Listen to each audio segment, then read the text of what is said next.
با نام خداوند بخشنده و مهربان و نهایت با رحم. السلام علیکم برادران عزیز، خواهران مهربان. امیدوارم شما خوب هستید. بر شما سلامتی خواهان هستم. دوستان عزیز، از همه شما خواهش میکنم و اون کسایی که همین ویدیو را تماشا دارین، از شما خواهش میکنم که ویدیو را تا آخر با دقت خوب تماشا کنید و با یار و دوستان خودتون، با برادر و خواهراتون برسانید که از همین نوار آگاه شوند. و حتما به خاطر دیگران دیدن دوستان، از شما فقط نوار ما را پهن میکنند، در ویدیو تا لایک کنید خلاص و فکری خودتون در کامنت‌ها نویسین. برادر جانا و خواهر جانایی که همین نوار را تماشا دارین، به هر یکی ما و شما معلومه یک ماتم بزرگ در دنیا اویدی انا همین شهید خرد جمهوری تاجیکستان، یعنی که قابل جان 10 ساله الکی از این تمام دنیا با خبر شد و همه بلاگران روی دنیا در این باره نوارها کردند و صحبت ها کردند. تشکر زیاد اون کسایی که همدردی بیان نمودند. و دوستان عزیز، موضوع اساسی ما انا همیه که همین نواری که شما دیدین و انا همین رسمی که میبینین، با گفتی در سامانه های اجتماعی بسیار انسان ها در همان صفحه های شخصی خود میگذارند و چنین نویسند: قابل جان پیش از مرگش نوار کرده بود.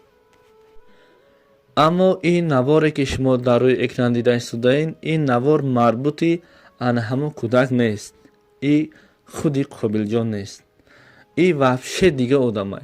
نکی متاسفانه نکی بسیاری ها مقصد بلاگرها موندستن و در همون اپیسان نوار می نویسند که قابل جان پیش از مرگش همین ویدیو را کرده بود.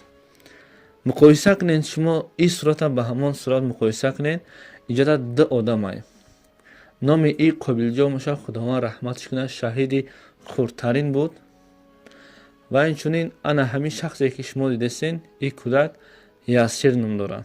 این کودک زنده های، این کودک نمرده های. نه که در اصل انا همین کودکی که شما در روی اکران میبینین، این کودک زنده های.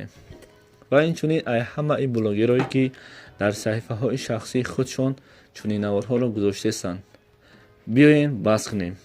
تو بسه هر روز خیب قپیدن، هر روز نوار قپیدن، هر روز به همین ویدیوهایی که ما میکنیم امروزها برای اودیتوری خودمون بالا کردن بسه.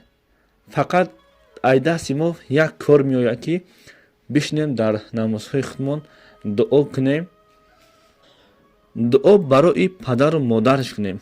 خداوند پدرش رحمت و مغفرت کنه، گناهاش بگذره و این دادرچان ما را، مثلا دادرچه خردی ما را، خداوند این گناه نداره که ما طلب مغفرت گناهش کنیم. خداوند با مادرش صبر بده که ای دست دادن فرزند البته خیلی دشواره، خصوصا به همون مادرایی که در پیش چشم اونها فرزندشون میموره. ما فقط ای دست ما دیگه یگان کار نمیاد به ویدیو موندن. ما فقط هنگامی که ویدیو میمونیم، هنگامی که همین مادر مبادا پس از چند سال داخلی مثال سامانه های اجتماعی میشوه، اگر زنده و ساق سلامت بشه، میبینه فرزند خون جگرش با همین حساب. دوستان عزیز، از دست ما فقط دعا کردن میاد خلاص. بسیار مثال این خیلی شد همین کارا را بیاین همه ای بلاگرها خواهش میکنم که بس کنن. مقصد خیب قپی و بلند کردن اودیتوریا، البته هر یک مقصد خودشون دارن.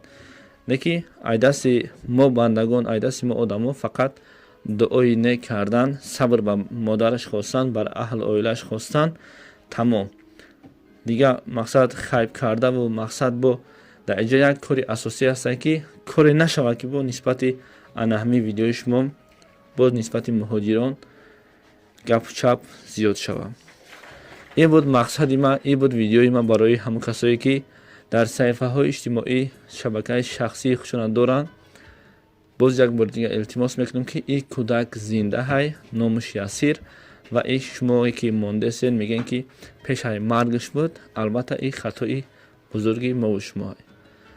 خداوند بر مادر قابل جان شهیدی ما که البته یک ماتم بزرگ در تاجیکستان سبب ماتم بزرگ شد، صبر جمیل عطا فرماید، گذشته باشد طریق رحمت، شایسته جنت و بر هر یک ما و شما صبر و عاقبت کارهای ما را به خیر بگردانه و او کسایی که در مهاجرت مهنتی هستند در پناه عظمت خودش نگه بداره.